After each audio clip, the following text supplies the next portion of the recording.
खमागणी, मेरा नाम संतोष है और स्लीपी क्लासेस में आप सबका स्वागत है। कल रात को शुक्रवार की रात को नेपाल के अंदर एक काफ़ी बड़ा अर्थक्वेक आया था, जिसकी वजह से अभी तक की जानकारी के हिसाब से लगभग 100 से ज़्यादा लोगों की जान जा चुकी है। ये अर्थक्वेक झाझरकोट के अंदर आया था, लाम्बिडाडा एरिया में। ये एक हिली एरिया है।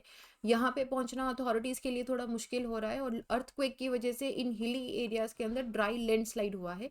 उसकी वजह से रोड्स भी ब्लॉक हो गई हैं। बट अथॉरिटीज़ के द्वारा ये डर जताया जा रहा है कि ये जो नंबर है ये इंक्रीज़ हो सकता है। अगर आपको याद है तो पिछले वीक ही हमने बात करी थी कि हिमालयाज के अंदर इतने फ्रीक्वेंट अर्थक्वेक क्यों आ रहे हैं। दिल्ली में अगर आप रहते हो या आप नदर्न इंडिया के अंदर रहते हो तो आपको काफ़ी फ्रीक्वेंट जोल्ट लग रहे होंगे कि शेक हो रही है, लाइक, बट वो बहुत माइनर ट्रेमर्स थे। लेकिन ये आशंका जताई जा रही थी कि ये माइनर ट्रेमर्स किसी आने वाले एक बड़े भूकंप का बस सूचना दे रहे हैं कि एक आने वाला है बड़ा भूकंप। And that is what is happened. और ये पहली बार नहीं है। अगर हम हिमालयाज के अंदर, पर्टिकुलरली नेपाल के अंदर, अगर हम अर्थक्वेक की हिस्ट्री देखें तो आप देखोगे कि 1934 के अंदर 8 मैग्नीट्यूड का अर्थक्वेक आया था, which took lives of more than 10,000 people. 1980 के अंदर 6.5 का आया था, 1988 6.8, 2009 6.9, and one of the most devastating earthquake 2015, जिसमें 12,000 से ज़्यादा लोगों की जान चली गई थी और लगभग $6 मिलियन से ज़्यादा भी इकोनॉमी को नुकसान हुआ था। यहाँ पे बहुत सारे गांव ऐसे थे इस अर्थक्वेक में जो बिल्कुल फ्लैट हो गए थे। उनके घर, उनका उनका लाइवलीहुड, सब कुछ बर्बाद हो गया था। और इसके बाद में अभी कुछ पिछले 2 सालों से हल्के हल्के ट्रेमर्स की इंटेंसिटी काफ़ी इंक्रीज हो गई थी। तो एक जो क्वेश्चन बनता है वो ये है कि नेपाल ही इतना ज़्यादा अर्थक्वेक प्रोन एरिया क्यों है। अच्छा, एक छोटी सी बात अगर मैं आपको बताऊं तो 1934 में जो आया था, इसे हम नेपाल बिहार का अर्थक्वेक कहते हैं। ये इसके जो जोल्ट थे वो बिहार तक लगे थे, काफ़ी सीवियर जोल्ट्स थे। 2015 में जो अर्थक्वेक आया था, इसके आफ्टर शॉक की इंटेंसिटी भी 6.9 मैग्नीट्यूड की थी। आफ्टर शॉक क्या होता है? अर्थक्वेक आने के बाद में एक वो जो प्लेट खुद को रीएडजस्ट करती है, तो उस इफेक्ट को हम आफ्टर शॉक बोलते हैं। अगर हम देखें कि अर्थक्वेक का मतलब बेसिक क्या है, टर्मिनोलॉजी किस तरीके से होता है, तो जनरली क्या होता है कि जैसे कि मैंने लास्ट वीडियो में भी बात करा था, आप इसको इस तरीके से समझिए कि आपके पास दो लेट्स से रफ सरफेस है। आपके पास दो ऐसे पत्थर है जिनकी रफ सरफेस है। अगर आप उन दो रफ सरफेस वाले पत्थर को एक दूसरे की ऑपोजिट डायरेक्शन में खिसकाने की कोशिश करोगे तो फ्रिक्शन की वजह से वो बहुत तेजी से नहीं सरकेंगे। अगर बिल्कुल फ्लैट सरफेस है और अगर बिल्कुल स्मूथ सरफेस है, जैसे कि अगर कांच है या फिर कोई भी दो बहुत स्मूथ सरफेसेस को अगर आप एक दूसरे पे स्लाइड करोगे तो वो बहुत आसानी से एक दूसरे पे स्लाइड हो जाएगी। लेकिन अगर रफ सरफेसेस हैं तो आप देखोगे कि उनके जो एजेस हैं, फ्रिक्शन की वजह से वो एक दूसरे में लॉक हो जाते हैं। अब same things happen when the continental plates are colliding with each other. तो मैं आपको रेस के बारे में बाद में बताऊंगी। पहले एक सिंपल से टॉपिक पे आते हैं कि क्यों, क्या रीज़न क्या है, इसके पीछे का रीज़न क्या है। अब इसके पीछे का रीज़न ये है कि आपको पता होगा कि इंडियन प्लेट जो है ये 71 साल पहले गोंडवाना प्लेट से टूट के नॉर्दर्न डायरेक्शन के अंदर मूव करना स्टार्ट कर दी थी इस तरीके से।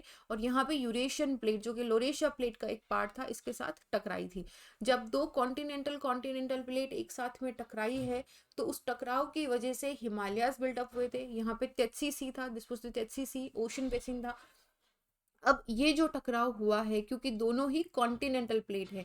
अगर ओशनिक या कॉन्टिनेंटल प्लेट होती तो क्या होता, क्योंकि ओशनिक प्लेट की डेंसिटी ज़्यादा है तो ओशनिक प्लेट कॉन्टिनेंटल प्लेट के सबडक्शन में चली जाती, जैसे कि हमारा अटलांटिक ओशन के अंदर हमें दिखाई देता है जहाँ पे डाइवर्जेंस हो रहा है। ठीक है। अब ये क्योंकि दोनों सेम डेंसिटी के हैं, कोई भी सबडक्शन में नहीं जा रही है, एक दूसरे पे दबाव लगा रही है। ऐसे दबाव लगाने में क्या हो रहा है कि जो हल्की सी, यहाँ पे कोई वोल्केनिक एक्टिविटी नहीं है, हिमालयाज में कहीं पे भी आपको वोल्केनोस नहीं मिलेंगे, लेकिन पूरा हिमालयन जोन जो है ये अर्थक्वेक प्रोन है। अब इसका रीज़न यही है कि इन दो प्लेट्स के आपस में टकराने की वजह से, और ये काफ़ी कॉन्टिनेंटल प्लेट्स की थिकनेस इन किलोमीटर्स होती हैं और ये बहुत ही रफ सर्फेसिस होती हैं। तो जब ये रफ सर्फेसिस एक दूसरे के ऊपर धक्का देगी या एक दूसरे की तरफ जाने की कोशिश करेगी तो इनके जो जॉइंट्स हैं, जो एजेस हैं, वो एक दूसरे से इस तरीके से बाइंड हो जाती हैं। बट प्रेशर कंटिन्यूसली चलता जा रहा है। अब ये प्रेशर बिल्ड हो रहा है, अक्यूमुलेट हो रहा है। एट अ पॉइंट ये इतना ज़्यादा बिल्डअप हो जाएगा कि ये एनर्जी का एक सडन रिलीज होगा और ये बिल्कुल अचानक से छूटेगा। जब ये बिल्कुल अचानक से छूटेगा तो एक धक्का लगेगा, और यही जो सडन रिलीज ऑफ एनर्जी होती है इसी को हम अर्थक्वेक बोलते हैं। अब हम अर्थक्वेक की अगर टर्मिनोलॉजी को समझने की कोशिश करें तो ये हमारी फॉल्ट लाइन है। फॉल्ट लाइन का मतलब क्या हुआ कि जहाँ पे ये जो दोनों प्लेट्स, ये पॉइंट दिख रहा है आपको, जहाँ पे दोनों प्लेट्स एक दूसरे से खिसक रही हैं, जहाँ पे एजेस आपस में अड़ी हुई हैं, ये वाला पॉइंट फॉल्ट होता है। अब यहाँ पे इस फॉल्ट पे जब ये सडन रिलीज हुआ तो यहाँ पे क्या हुआ, हाइपोसेंटर बना। ठीक है, इसे हम बोलते हैं, जो अर्थ के अंडर होता है इसे हम हाइपोसेंटर बोलते हैं।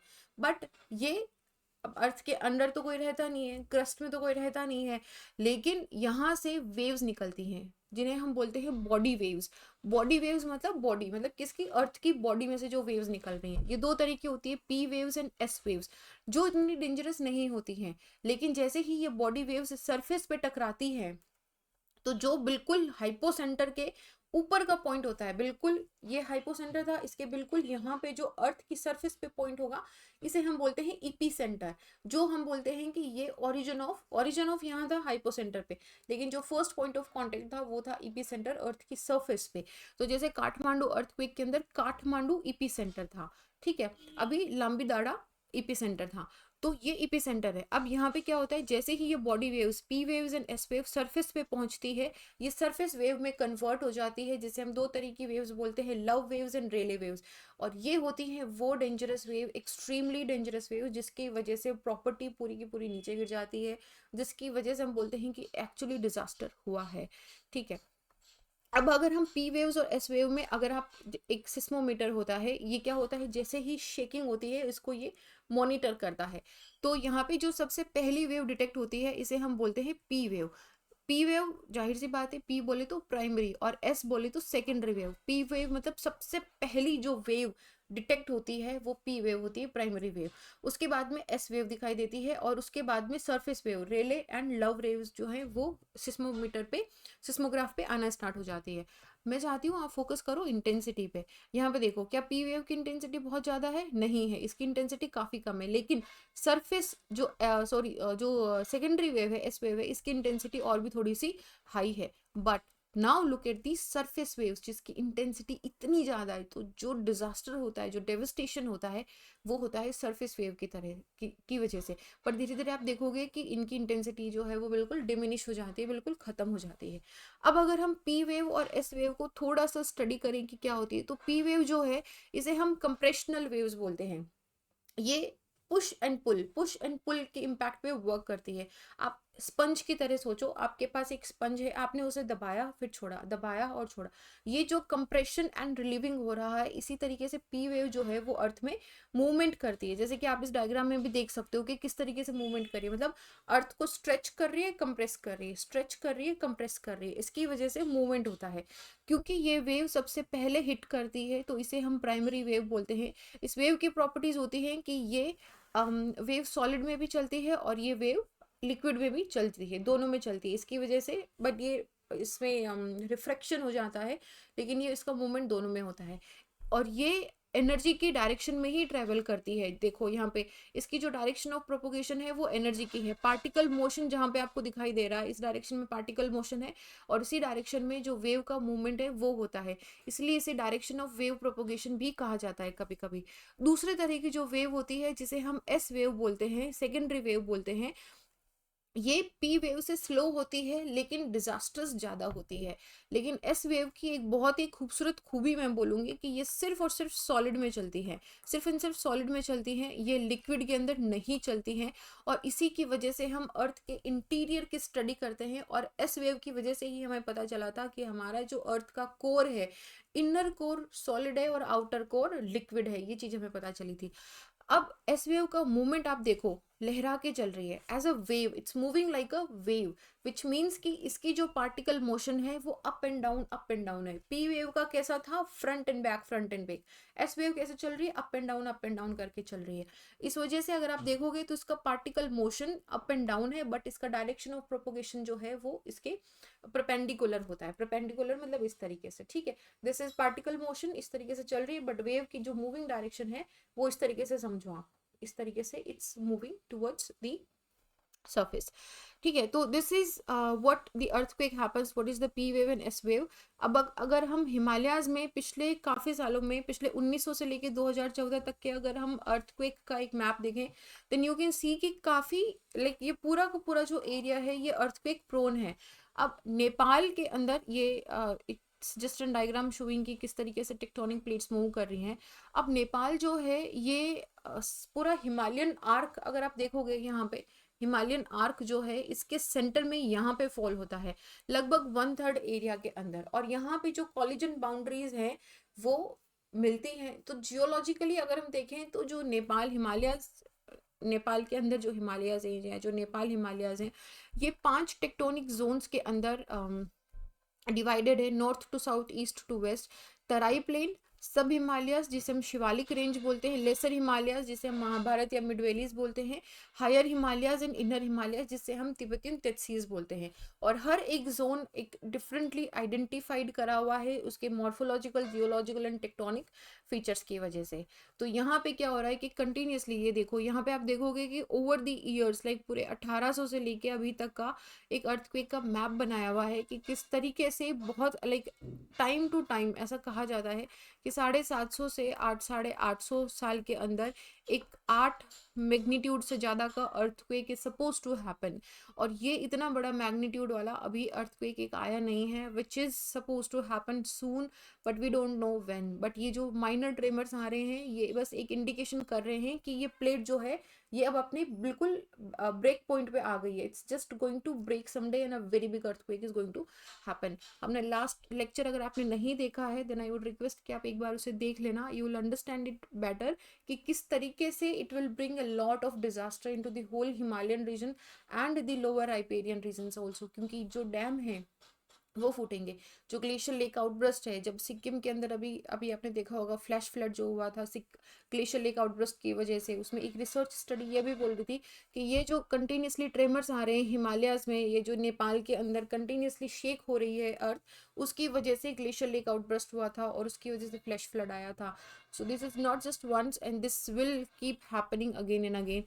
तो ये कुछ रीजंस हैं इसके कि हिमालयाज के अंदर जो अर्थक्वेक आया है, वाई इट हैज हैपेंड, क्या रीजन है, क्यों माइनर ट्रेमर्स आ रहे थे, and again as a warning like this will happen. So what we can do is first and foremost thing is to make awareness कि ये अर्थक्वेक प्रोन एरिया है, यहाँ पे आ सकता है. अगर आपको इस तरह की अर्थक्वेक रिजल्ट आता है then how you need to protect your self. And then again very important thing is taking a lesson from the Japan about the constructions. क्योंकि नुकसान अगर बिल्कुल प्लेन एरिया में जहाँ कोई नहीं रहता है या फिर नेचुरल एरिया में जहाँ पे कोई ह्यूमन नहीं रहता है, अगर वहाँ पे अर्थक्वेक आता है तो वहाँ पे जान माल का नुकसान नहीं होता है. लेकिन अगर, क्योंकि आप देखोगे कि ये जो पूरा का पूरा रीजन है ये हाईली पॉपुलेटेड एरिया है, ये पूरा का पूरा इंडो गेंजेटिक प्लेन जो है ये पूरा पूरा हाईली पॉपुलेटेड हैवी डेंसिटी वाला एरिया है. अगर यहाँ पे अर्थक्वेक आता है तो यहाँ पे जो नुकसान है वो unimaginable होगा. So we have to modify our housing structures also to ensure that जब इस तरह का अर्थक्वेक हो तो नुकसान बहुत ज़्यादा ना हो. We can take lessons from Japan definitely. So this is it. If you have any questions regarding this, you can definitely put it in the comment box. We'll be very happy to answer. And also to share with you, Sleepy classes पे बहुत जल्दी हम geography optional का एक course launch करने वाले हैं. उसकी पूरी details के बारे में हम अलग से एक बहुत जल्दी lectures लेके आएंगे. But if you have any questions, you can put them in the comment section. I'll see you guys in the next lecture. Bye. Jai Hind.